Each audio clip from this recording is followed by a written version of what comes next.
pleasant day to each and everyone. We are Group 6 and we're gonna be discussing about the North American literature. So for the introduction, here's the overview of the country North America.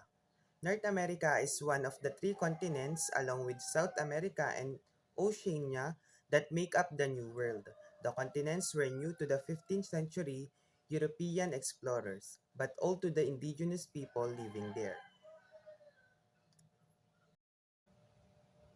Here's the overview of the North American literature.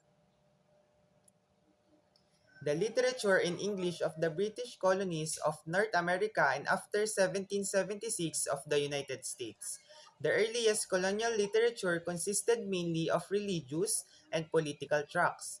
The first notable poets were Anne Bradstreet (1612 to 1672) and Edward Taylor (1642 to 1729), both of Massachusetts. The intellectual dominance of New England was continued into the early 18th century by the theologian and metaphysician Jonathan Edwards (1703 to 1758). The period of the American Revolution was dominated by political writers such as Benjamin Franklin and Thomas Paine. Influential writers of the early 19th century included Washington Irving, James Fenimore Cooper, and Edgar Allan Poe. And American literature came to its full maturity in the works of New England writers Nathaniel Hawthorne, Ralph Waldo Emerson, and Herman Melville, the poets Walt Whitman and Emily Dickinson, and the humorist Mark Twain.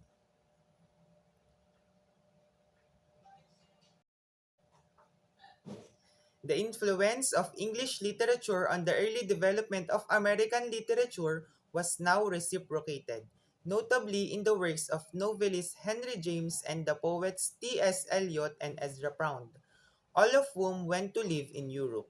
They were followed in the 1920s by Ernest Hemingway and F. Scott Fitzgerald.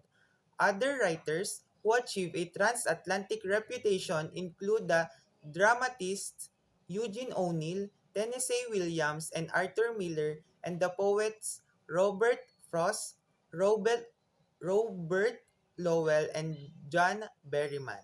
The vitality of the 20th century American literature is most evident in the novel, practitioners of which include William Faulkner, John Steinbeck, Vladimir Nabokov, Thomas Wolfe, Norman Mailer, Saul Bellow, Gore Vidal, Kurt Vonnegut, John Updike, and Thomas Pynchon.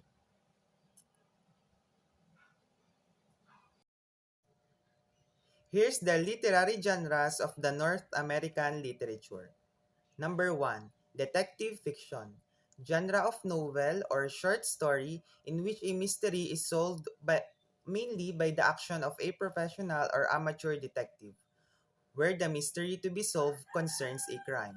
The work may be called crime fiction. Number 2. Historical novel. A novel with a period in history as its setting, which includes historical events and characters. Number 3. Letters. In literature, written messages ranging from those addressed to the public and those sent from lover to lover to business letters and thank you notes. The common quality they share is a lively style, echoing the personality of the sender, yet aimed at the mind and heart of the receiver. Number 4. Mystery or mystery story. Literary genre in which the cause or causes of a mysterious happening, often a crime, is gradually revealed by the hero or heroine.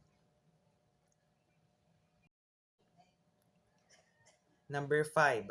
Novel. In modern literary usage, a sustained work of prose fiction, a volume or more in length. It is distinguished from the short story and the fictional sketch, which are necessarily brief. Number 6. Pastoral. Literary work in which the shepherd's life is presented in a conventionalized manner. In this conviction, the purity and simplicity of shepherd's life is contrasted with the corruption and artificiality of the court or the city. The pastoral is found in poetry, drama, and fiction and many subjects. Number 7. Romance. In literature, tales of love and chivalric adventure in verse or prose that became popular in France about 1200s and spread throughout Europe. And lastly, number 8, short story. Short work of prose fiction usually consisting of between 500 and 10,000 words, which typically either sets up and resolves a single narrative point of depicts a mood or an atmosphere.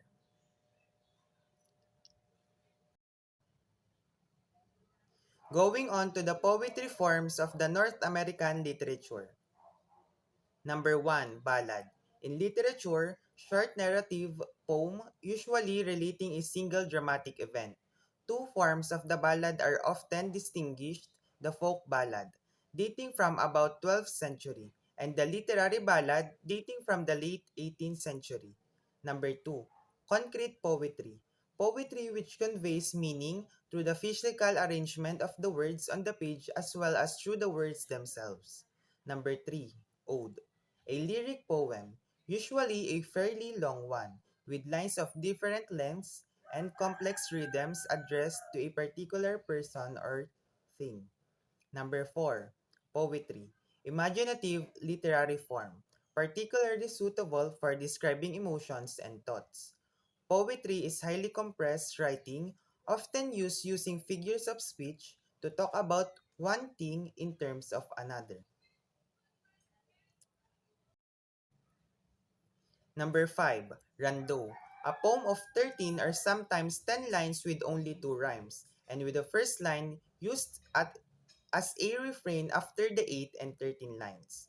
Number 6, Sestina. The most complicated of the verse form initiated by the troubadours. Number 7, Sonnet. A short poem with 14 lines of 10 or 11 syllables each and a regular rhyming pattern according to the scheme. The Italian sonnet consists of an octave and a sestet, whereas the English sonnet consists of three quatrains and ends with a rhyming couplet. Number 8, Villanelle. Introduced into France in the 16th century, the verse first had as its only distinguishing features a pastoral subject and use of a refrain. In other respects, it was without rule, although a sequence of four 8-line stanzas with a refrain of one or two lines repeated at the end of each stanza. So here's the literary movements of North American literature. Number 1, beat writers. Term applied to certain American artists and writers who were popular during the 1950s, essentially anarchic. Members of the beat generation rejected traditional social and artistic forms. Number 2, electronic poetry. Electronic poems typically include one or more of the following: multimedia, animation, sound effects or soundtracks, reader interaction in the form of choices or other participatory features, and automated behaviors. Number 3, Harlem Renaissance. Term used to describe a flowering African literature and art in the 1920s, mainly in the Harlem district of New York City. Number 4, Imagism, a school of poetry which flourished in England and American between 1912 and 1914 and emphasized the virtues of clarity, compression, and precision. Number 5, magic realism, a type of postmodernist fiction that mixes elements of fantasy, fable, and folklore, with realistic narrative imbuing it with a fabulous or dreamlike quality. Number 6, modernism. Modernism is based on a concern with form and exploration of technique as opposed to content and narrative. In literature, writers experimented with alternatives to orthodox sequential storytelling. Number 7, performance poetry. Interpreted broadly, the category of performance poetry might include any poem that is read, sung, recited, acted, or otherwise performed before an audience. Number 8, romanticism, a late 18th century and early 19th century movement in art. literature and music characterized by an emphasis of feelings and emotions, often using imagery taken from nature and creating forms which are relatively free from rules and set orders. Number 9. Slam poetry. Slam is a hybrid of spoken word and performed poetry, sometimes with music that gives individuals an opportunity to voice their opinions and feelings of any topic, conveys urgency, action, and excitement. And lastly, number 10, transcendentalism. Transcendentalism was a series of new ideas that flourished among writers and philosophers in New England during the 19th century.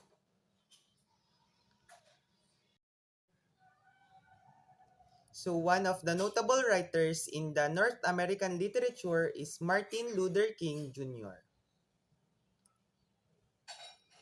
He was born in January 15, 1929 at Atlanta, Georgia, United States of America. Died on April 4, 1968 at the age of 39 in Memphis, Tennessee, United States of America, an American Baptist minister and activist who became the most visible spokesman and leader in the civil rights movement from 1955 until his assassination in 1968. An African American church leader and the son of early civil rights activist and minister Martin Luther King Sr.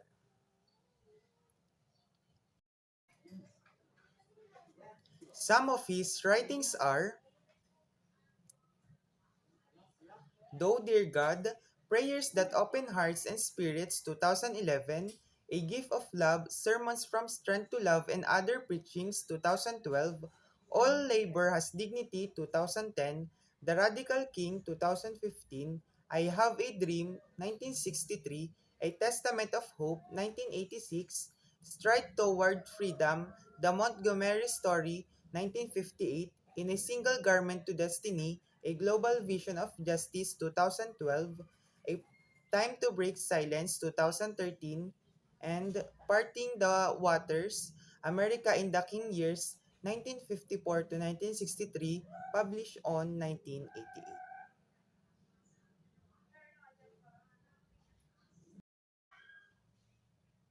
His focus topics are justice, freedom, equality, fairness, and creating what he called the beloved community. These principles can apply to societal challenges today.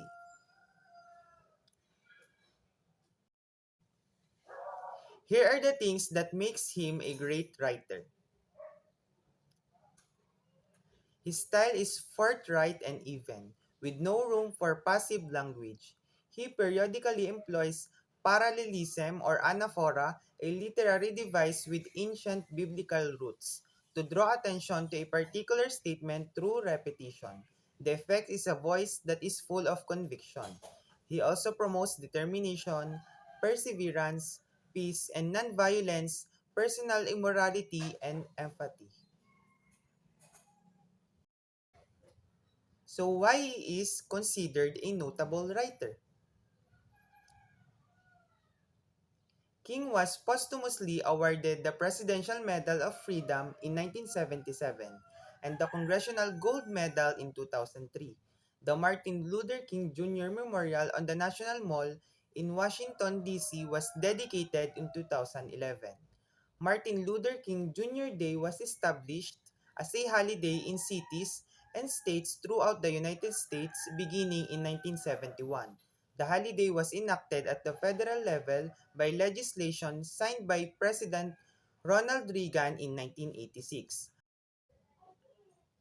Hundreds of streets in the United States have been renamed in his honor, and the most populous country in Washington state was rededicated for him. King is known around the world as an activist and humanitarian, but his skill as a writer and communicator played an important role in bringing his advocacy to a broader audience.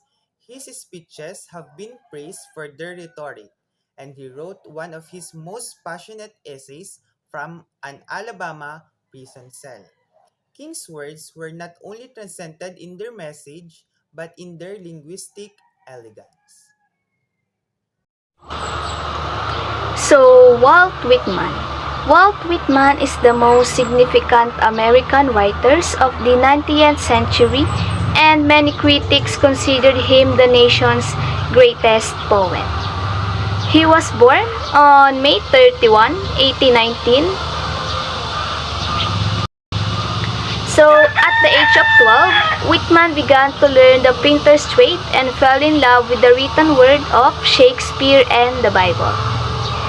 His revolutionary poetry dealt with extremely private experiences, including sexuality, while celebrating the collective experience of an idealized democratic American life. So the things make him a great writer is he is considered the father of free verse. He introduced readers previously forbidden topics, sexuality, the human body and its function, and the incorporated unusual themes such as debris, straw, and leaves into his work. So, why he is considered a notable writer? So, he is one of the most influential writers on the 19th century, and his work is as important nowadays. Who was John Steinbeck? John Steinbeck was a Nobel and Pulitzer Prize-winning American novelist and the author of Mice and Men, The Grapes of Wrath, and East of Eden. Steinbeck dropped out of college and worked as a manual laborer before achieving success as a writer. His works often dealt with social and economic issues. His 1939 novel, The Grapes of Wrath, about the migration of a family from the Oklahoma Dust Bowl to California, won a Pulitzer Prize and the National Book Award. Steinbeck served as a war correspondent during World War II, and he was awarded the Nobel Prize for Literature in 1962. During World War II, Steinbeck served as a war correspondent for the New York Herald Tribune. Around the same time, he traveled to Mexico to collect marine life with friend Edward F. Ricketts, a marine biologist. Their collaboration resulted in the book Sea of Cortez of 1941, which describes marine life in the Gulf of California. Steinbeck died of heart disease on December 20, 1968, at his home in New York City. John Ernst Steinbeck Jr. was born on February 27, 1902, in Salinas, California. His father's name was John Ernst Steinbeck and his mother was Olive Hamilton Steinbeck. He grew up with 3 sisters. Steinbeck decided to become a writer at the age of 14, often locking himself in his bedroom to write poems and stories. In 1919, Steinbeck enrolled at Stanford University. Over the next 6 years, he drifted in and out of school, eventually dropping out for good in 1925 without a degree. Steinbeck tried to make a go as a freelance writer. He briefly moved to New York City, where he found work as a construction worker and a newspaper reporter, but then returned to California, where he took a job as a caretaker in Lake Tahoe and began his writing career. Steinbeck wrote 31 books over the course of his career. His most well-known novels include Of Mice and Men on 1937, Grapes of Wrath on 1939, and East of Eden on 1952. In 1940, Steinbeck earned a Pulitzer Prize for The Grapes of Wrath. In 1962, the author received the Nobel Prize for Literature for his realistic and imaginative writings, combining a state-to sympathetic humor and keen social perception. Upon receiving the award, Steinbeck said the writer's duty was dredging up to the light our dark and dangerous dreams for the purpose of improvement. Good day, ma'am. My name is Bea, and I'm going to discuss my chosen notable writers of North American literature. So I'll start with Emily Dickinson. Emily Elizabeth Dickinson was born on December 10, 1830 and died on May 15, 1886 at the age of 55 because of stroke. Her father was Mr. Edward Dickinson, who played an important role in town's political and business affairs, while her mother was Mrs. Emily Norcross Dickinson, who joined church when she was pregnant with Emily. Emily was the middle child and her family were well known in Massachusetts. Emily was protected by her father from reading books because Mr. Edward thinks that reading books might joggle Emily's mind because they want to raise Emily as a Christian cultured woman who will be responsible of her own. But Emily disobeyed her parents. Emily also excelled at her studies despite of many challenges. She studied literature, science, history, philosophy, and Latin. Emily started writing poems while she was a teenager. A family friend and attorney named Benjamin Franklin Newton became a mentor and friend of Emily.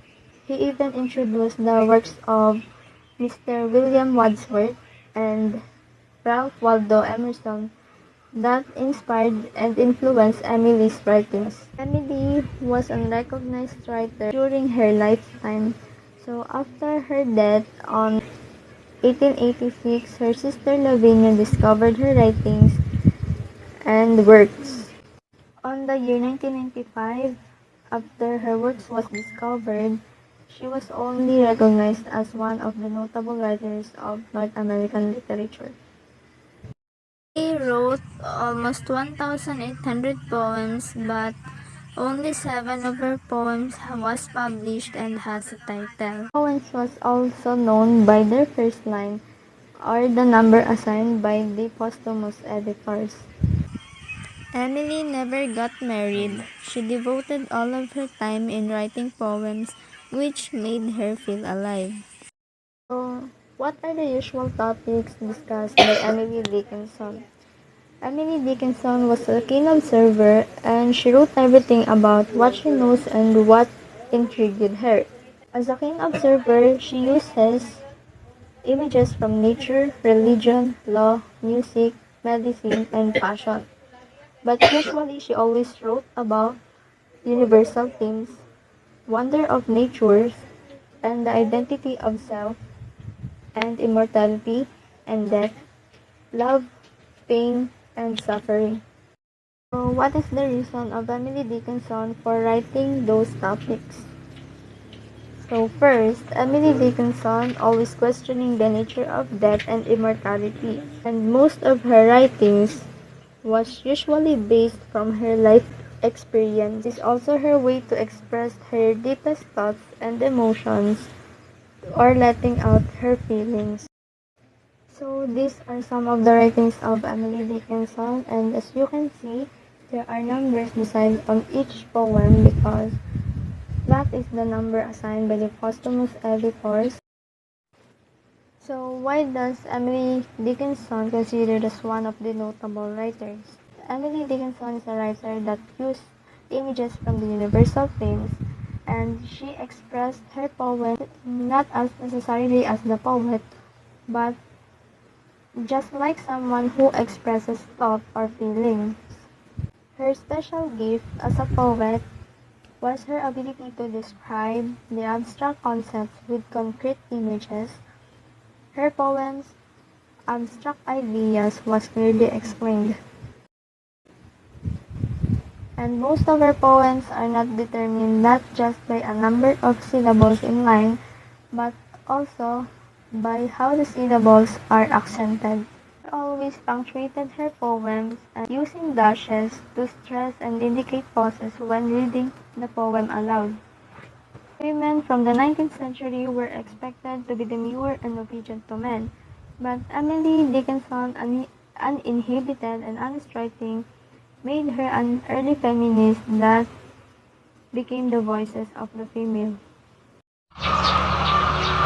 Mark Twain or Samuel Langhorne Clemens, known by his pen name Mark Twain, was an American writer, humorist, entrepreneur, publisher, and lecturer.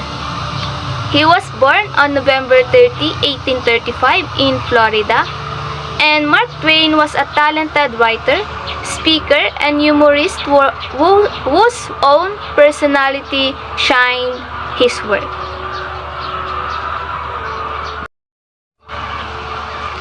So, Mark Twain became a public figure and iconic American whose work represents some of the best in the genre of realism. So, his stories and novels are famous, their humor, vivid details, and memorable characters. His best-known works are The Adventure of Tom Sawyer and The Adventures of Huckleberry Finn, both classics in American literature. So, in his person and in his pursuits, he was a man of extraordinary contracts. So, the things that make him a great writer is his writing style is characterized by humor, strong narrative, and evocative descriptions, as well as brilliant control of vernacular speech. So, Mark Twain was a humorist, journalist, and novelist who became famous internationally for his distinctive style of travel and fictional narratives. So, why he is considered a notable writer? Twain's written works challenged the fundamental issues that face the America of his time, evolving landscape, class barriers, access to education, and more. In 1918, Hemingway went overseas to serve in World War I as an ambulance driver in the Italian army. For his service, he was awarded the Italian Silver Medal of Bravery, but soon sustained injuries that landed him in a hospital in Milan. He met a nurse named Agnes von Kurowski who soon accepted his proposal of marriage, but later left him for another man. This devastated the young writer but provided fodder for his works, a very short story, and more famously, A Farewell to Arms. In 1954, he won the Nobel Prize in Literature. Even at this peak of his literary career, the burly Hemingway's body and mind were beginning to betray him. Recovering from various old injuries in Cuba, Hemingway suffered from depression and was treated for numerous conditions such as high blood pressure and liver disease. He wrote A Movable Feast, a memoir of his years in Paris, and retired permanently to Idaho. There, he continued to battle with deteriorating mental and physical health. Early on the morning of July 2, 1961, Hemingway committed suicide in his Ketchum home. Hemingway left behind an impressive body of work and an iconic style that still influences writers today. His personality and constant pursuit of adventure loomed almost as large as his creative talent. Who was Ernest Hemingway? Ernest Hemingway served in World War I and worked in journalism before publishing a story collection titled In Our Time. He was renowned for novels like The Sun Also Rises, A Farewell to Arms, For Whom the Bell Tolls, and The Old Man and the Sea, which won the Pulitzer Prize in 1953. In 1954, Hemingway won the Nobel Prize. He committed suicide on July 2, 1961 in Ketchum, Idaho. His early life and career. Ernest Miller Hemingway was born on July 21, 1899 in Cicero, Illinois. Clarence and Grace Hemingway raised their son in this conservative suburb of Chicago, but the family also spent a great deal of time in northern Michigan where they had a cabin. In high school, Hemingway worked on his school newspaper, Trapeze and Tabula, writing primarily about sports. Immediately after graduation, the budding journalist went to work for the Kansas City Star, gaining experience that would later influence his distinctively stripped-down prose style. In Paris, Hemingway became a key part of what Gertrude Stein would famously call the Lost Generation. With Stein as his mentor, Hemingway made the acquaintance of many of the great writers and artists of his generation, such as F. Scott Fitzgerald, Ezra Pound, Pablo Picasso, and James Joyce. In 1925, joining a group of British-American expatriates, They took a trip to the festival that would later provide the basis of Hemingway's first novel, The Sun Also Rises. The novel is widely considered Hemingway's greatest work, artfully examining the post-war disillusionment of his generation. While reporting on the Spanish Civil War in 1937, Hemingway met a fellow war correspondent named Martha Gellhorn and gathered materials for his next novel, For Whom the Bell Tolls, which would eventually be nominated for the Pulitzer Prize.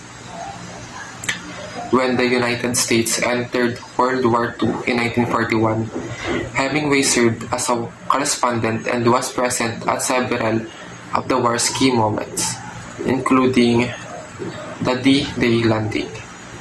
In 1951, Hemingway wrote The Old Man and the Sea, which would become perhaps his most famous book, finally winning him the Pulitzer Prize he had long been denied.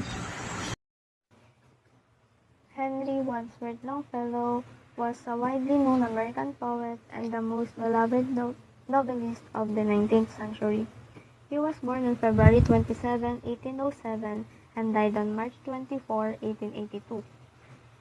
He was the second child in a family of 8 children. Father, Mr. Stephen Longfellow, is a Harvard graduate and an attorney that is active in public affairs. And her mother is Mrs. Zilpha Wadsworth Longfellow, daughter of the General Peleg Wadsworth, who had served the American Revolution. Henry started schooling at the age of 3. He also excelled in his studies and became a Harvard scholar versed in several European languages. His father expected him to follow his profession. After Henry's graduation on 1825, he was offered the position to teach modern languages at Bowdoin. Before accepting the proposal, he made a condition that he will travel first to Europe using his own expense to research some of the languages there. After he returned from Europe, he published his first book that made him earn the professorship at the Harvard University at Cambridge. As his collection of works grew, he became more popular. He married his first wife, Mary, and after 4 years of marriage, Mary suffered a miscarriage and died in 1843. After 7 years of courtship with Frances Appleton of France, they got married and have 6 children. 1861, after the war, Frances died because of fire accidentally reaches her long dress and died in front of Henry. Because of Henry's depression due to his wife's death, he published nothing for the next 2 years. Found discomfort after reading the Dante's Divine Comedy, and later on he produced its first American translation. And in 1865, there are 24 different companies publishing his works. He became the most famous American of his day. And on March 24 of the same year, Henry passed away due to health failure. So the usual topics discussed by Henry Wadsworth Longfellow was about nature, American history, hope, depression, and heroism. Henry's writings about nature present the relationship between the humanity and the nature world and the natural world. These are some of Henry's writings. Why does Longfellow recognized as one of the notable writers? Longfellow writings influenced the America's artistic and popular culture. He inspired many composers, and his poem was read and recited in schoolrooms and civic ceremonies up to this day, and he made a pioneering contributions to American history, American literary life, by exemplifying the possibility of a successful poetry by linking American poetry to European traditions beyond England and developed wide readership for romantic poetry. Things allowed readers know their cultural identity and what their nation stood for or the nationalism. He wrote about things that appeals to all kinds of people, and his poem was easily understood. William Faulkner wrote numerous novels, screenplays, poems, and short stories. Today he is best remembered for his novels. Born in New Albany, Mississippi, on September 25, 1897. Associated with the Modernist and Southern Gothic literary movements. Kurt Vonnegut, born on November 11, 1922, Indianapolis. American writer noted for his realist satirical novels who frequently use postmodern techniques as well as elements of fantasy and science fiction to highlight the horrors and ironies of 20th century civilization. Nathaniel Hawthorne is an American novelist, dark romantic, and short story writer who was master of the allegoric and symbolic tale. Nathaniel Hawthorne was born on July 4, 1804, in Salem, Massachusetts. When his father died, his uncle took him in. He helped him financially regarding Hawthorne's education. Hawthorne's first published work, Fosho, a tale based on his experiences at Bowdoin College. In 1821, he joined the Bowdoin College. During this period, he became friends with Franklin Pierce, H.W. Longfellow, and Horatio Bridge. He graduated in the year 1825. Hawthorne got married to Sophia Peabody on July 9, 1842, and lived in Massachusetts. He died on May 19, 1864 at the age of 59 in Plymouth, New Hampshire. His short stories includes My Kinsman's Major Molyneux of 1832, Roger Malvin's Burial of 1832, Young Goodman Brown of 1835, and the collection of Twice Told Tales of 1837. One of the greatest fiction writers in American literature, he is best known for The Scarlet Letter of 1850 and The House of the Seven Gables of 1851. Robert Frost was born on March 26, 1874 at San Francisco, California, U.S. and died on January 21, 1963 at Boston, Massachusetts. An American poet who was much admired for his depictions of the rural life of New England. Robert Frost was an American poet highly regarded for his realistic depictions of rural life and his command of American colloquial speech. His work frequently employed settings from rural life in New England in the early 20th century, using them to examine complex social and philosophical themes. One of the most popular and critically respected American poets of the 20th century. Frost is the only poet to receive 4 Pulitzer Prizes for poetry. He became one of America's rare public literacy figures, almost an artistic institution. He became one of America's most beloved poets. He was awarded the Congressional Gold Medal in 1960 for his poetic works. On July 22, 1961, Frost was named Poet Laureate of Vermont. Robert Frost's most famous poems includes The Gift Outright, Stopping by Woods on a Snowy Evening, Birches, Mending Wall, The Road Not Taken, and The Nothing Gold Can Stay. Going on to one of the greatest literary masterpieces in the North American literature, and it is I Have a Dream by Martin Luther King Jr. I Have a Dream Summary. I Have a Dream by Martin Luther King Jr. is a public speech the civil rights activist delivered on August 28, 1963. In it, he called for an end to racism in the United States and all its related policies. The I Have a Dream speech was delivered to 250,000 supporters from the steps of the Lincoln Memorial in Washington, D.C. Today, the I Have a Dream speech is acknowledged as one of the defining and shining moments of the civil rights movement and a masterpiece of public speaking. It is constantly quoted and used as continual inspiration as the fight for equal rights continues in the United States and around the world. In his I Have a Dream speech, Minister and civil rights activist Martin Luther King Jr.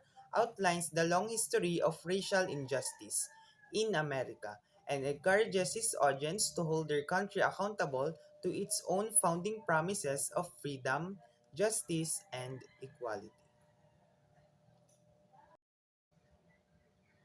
Here's the moral lesson of I Have a Dream speech by Martin Luther King Jr.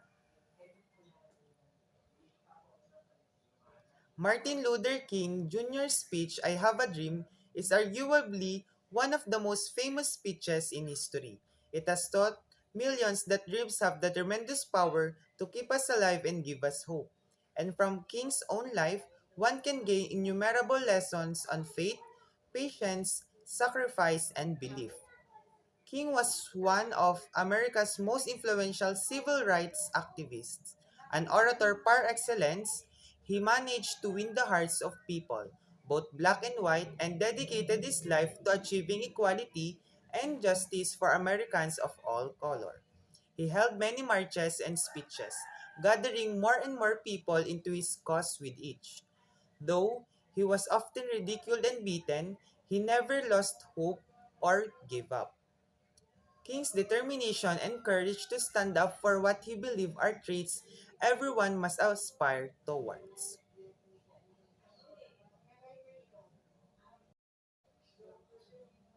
So why does the I Have a Dream speech by Martin Luther King Jr. became a masterpiece?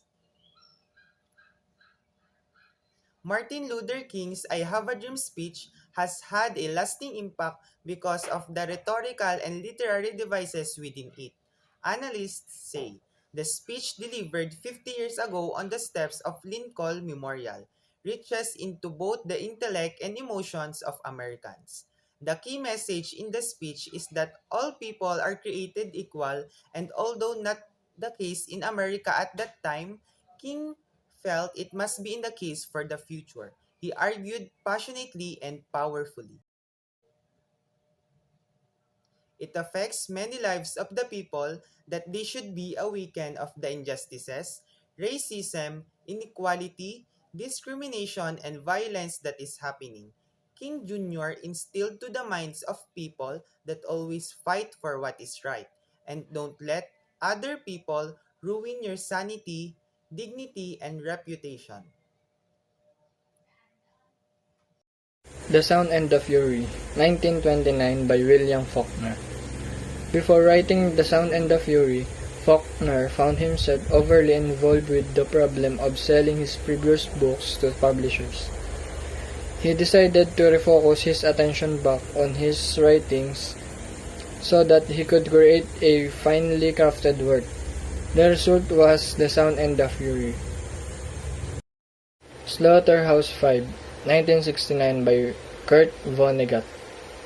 The novel is the result what Vonnegut described as a 23-year struggle to write a book about firebombing of Dresden, Germany.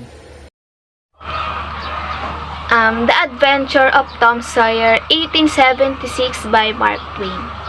A classic novel written by American novelist Mark Twain or Samuel Clemens, first published in 1876.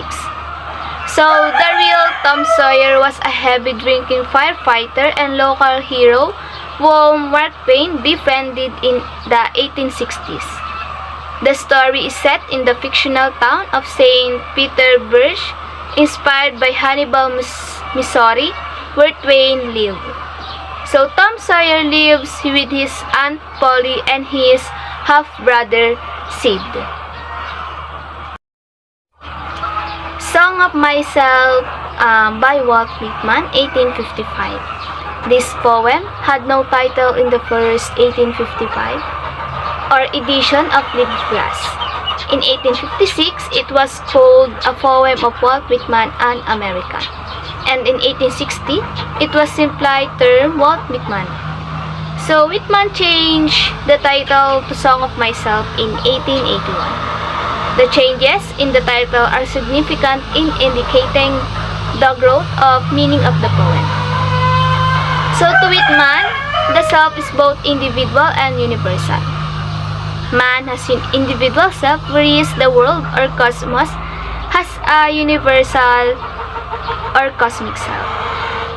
The poet wishes to maintain the identity of his individual self, and yet he desires to merge it with the universal self, which involves the identification of the poet self with mankind and the mythical union of the poet with God, the absolute self. So, the moral lesson of Song of Myself, 1855. Mark Whitman's purpose of writing this novel is so he can get the message of how society is hypocritical, has a lack of individualism and their way of religion. Song of Myself conveys how equality did not exist at that time, when there was still a distinction between the black and white. The Old Man and the Sea is a novella written by the American author Ernest Hemingway in 1951 in Cuba, and it was published in 1952. It was the last major work of fiction written by Hemingway that was published during his lifetime. One of his most famous works, it tells the story of Santiago, an aging Cuban fisherman who struggles with a giant marlin far out in the Gulf Stream up the coast of Cuba. The Old Man and the Sea became a Book of the Month Club selection and made Hemingway a celebrity. In May 1953, the novel received the Pulitzer Prize and was specifically cited when in 1954, he was awarded the Nobel Prize in Literature, which he dedicated to the Cuban people. The success of The Old Man and the Sea made Hemingway an international celebrity. The Old Man and the Sea is taught at schools around the world and continues to earn foreign royalties. Of Mice and Men is a novella written by John Steinbeck. It was published in 1937. It narrates the experiences of George Milton and Lenny Small, two displaced migrant ranch workers who moved from place to place in California in search of new job opportunities during the Great Depression in the United States. Steinbeck based the novella on his own experiences working alongside migrant farm workers as a teenager in the 1910s. The title is taken from Robert Burns' poem To a Mouse. While it is a book taught in many schools, Of Mice and Men has been a frequent target of censors for vulgarity and what some consider offensive and racist language. Consequently, it appears on the American Library Association's list of the most challenged books of the 21st century. However, scholars including Thomas Scarset have fought to protect the book by arguing its literary value. According to Scarset, in true great literature, the pain of life is transmuted into the beauty of art. I chosen literary pieces of the North American literature, so I'll start with The Telltale Heart. This story was written by Edgar Allan Poe in 1843, and it is all about a murderer who killed an old man because of his vultured eye. So, at the start of the story, the narrator or the murderer has an imaginary listener. He confessed that he is suffering from the illness, but he kept denying that he is insane. He said that his illness gave him more strength, especially to his sense of hearing.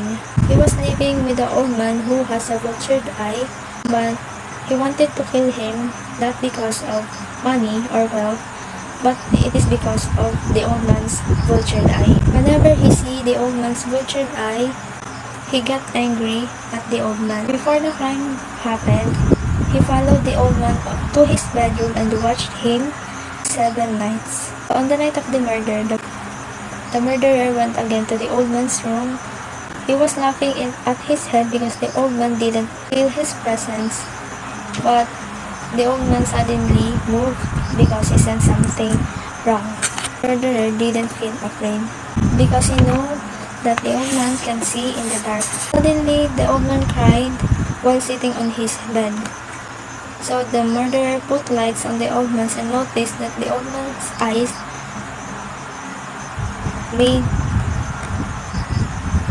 The murderer put lights on the old man and noticed that the old man's eyes that troubled him made him feel enraged.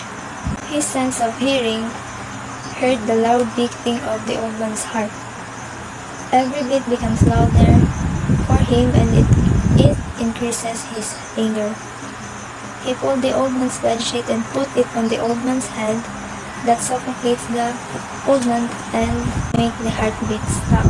The murderer sighed in relief because the old man's eyes will never trouble him again. After the murderer disjoints the old man's body parts, he hides all the pieces finished 4 a.m. in the morning. 3 policemen was knocking on the door. The police was called up by some neighbor after hearing the shriek of the old man. The policeman wants to investigate. The man told the policeman that the old man was shrieked after having a nightmare. He even escorted them all over the house. They went to the old man's room and talking, but suddenly the murderer was hearing some noises which made him anxious. He thought that those noises was only in his head and he realized that it was from a room. He looked at the policeman, but they seemed not hearing the noise. He thinks that the policemen are laughing because of his stupidity. He cannot stand it anymore. The laughter and the noise mixed in his head him to confess his crime to the policeman. He told the policeman to uncover the flanks and they found out the mutilated body of the old man and his pumping heart. The moral lesson of the story is psychological health is important as our physical health. Mental illness can drive a person to do something dangerous activity without any motive. So why did the author write this literature? To give a reader's lesson about mental illness. Why does he consider this a masterpiece? It focuses about the creation of monster that ultimately destroy its creation. So in the story, the murderer was the monster who wants to kill the victim because of his eye. He was the one who made himself a monster. And then later on, he was the one who destroyed himself by confessing his crime to the policeman. The author uses psychological fear instead of supernatural elements like witches or vampires. The poem of Psalm of Life. Psalm of Life was written by Henry Wadsworth Longfellow and published on 1838. On the first stanza, the poet are refusing to believe on all the negativity in life. He also denies that life is filled with misfortunes and meaningless dreams. And on the second stanza, conveys the essence of life, that life is real and not a hollow dream or illusion that should be wasted. The lines are showing the positivity of the poet. He also explained that the death is an inevitable destination and not a goal of life. The third stanza tells us how we should live our lives. We should improve our works in life that needs improvement, because this will help our future to be greater than yesterday and present. On the fourth stanza, the stanza discusses the importance of time.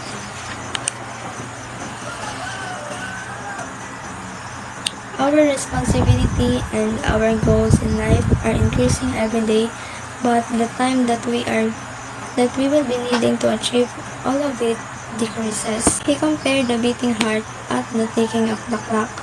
He says that heartbeat is also like a ticking clock, a reminder of fleeting time we pass. In the fifth stanza, the poet referred the world as a battlefield. Life have so many serious situations.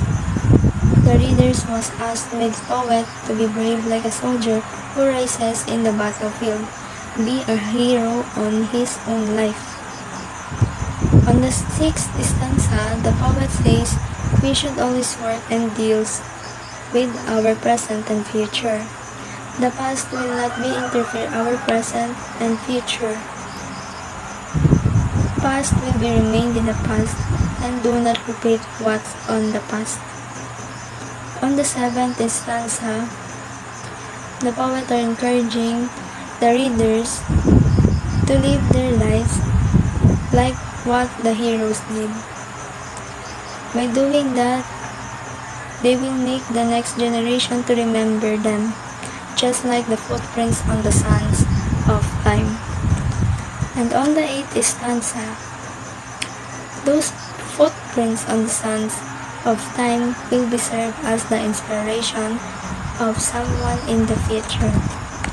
On the last stanza, the poet tells the readers to be prepared for whatever happened in the future. Be strong mentally and emotionally to embrace what life will throw at him so that he will be able to overcome it. The moral lesson of this poem was the purpose of our lives and to forget all the bad things happened in the past and live the present to the fullest and focus on our future. So why did Longfellow wrote this literature? To give its reader a positive thoughts about life, to give inspiration to everyone, and to tell the future generation that they should not spend their life waiting for death. Also, it is based from his life experience. After Henry's first wife death because of miscarriage, he suffered depression. So when his second wife died because of fire, he suffered again the same depression. And when his son died because of fighting off, he suffered again.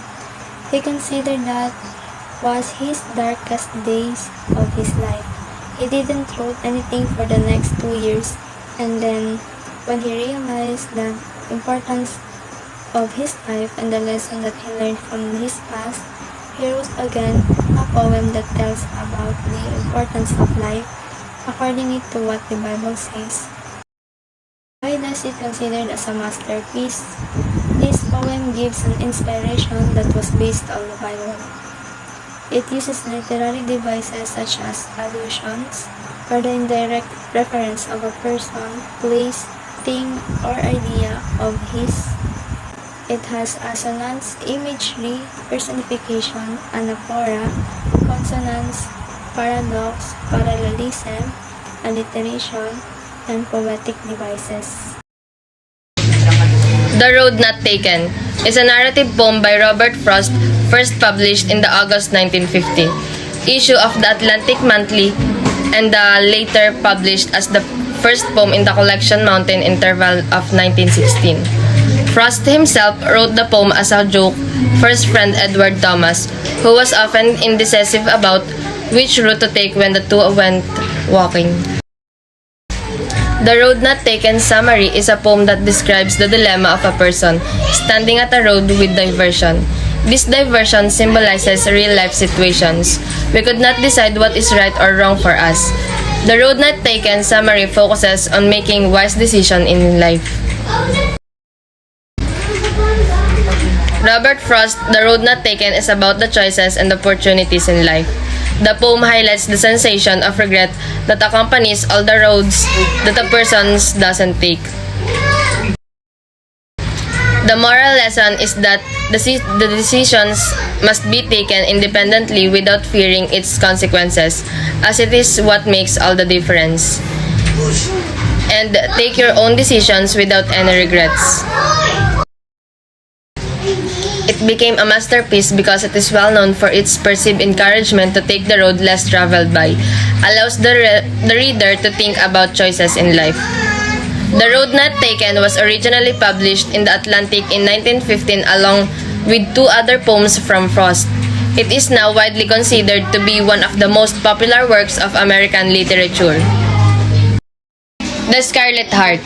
The novel tells the story of Hester Prynne, who conceives a daughter with a man to whom she is not married, and then struggles to create a new life of repentance and dignity. Containing a number of religious and historic allusions, the book explores themes of legalism, sin, and guilt. It is a work of historical fiction by American author Nathaniel Hawthorne, published in 1850. In The Scarlet Letter, the idea of sin and punishment is the main theme of the novel, and how Hester Prynne, the main character, has been punished for her sin of adultery. This book shows judgment, independency, and courage. The moral lesson of the story is that morality is not determined by society, and the seeking revenge harms you more than it does your enemy.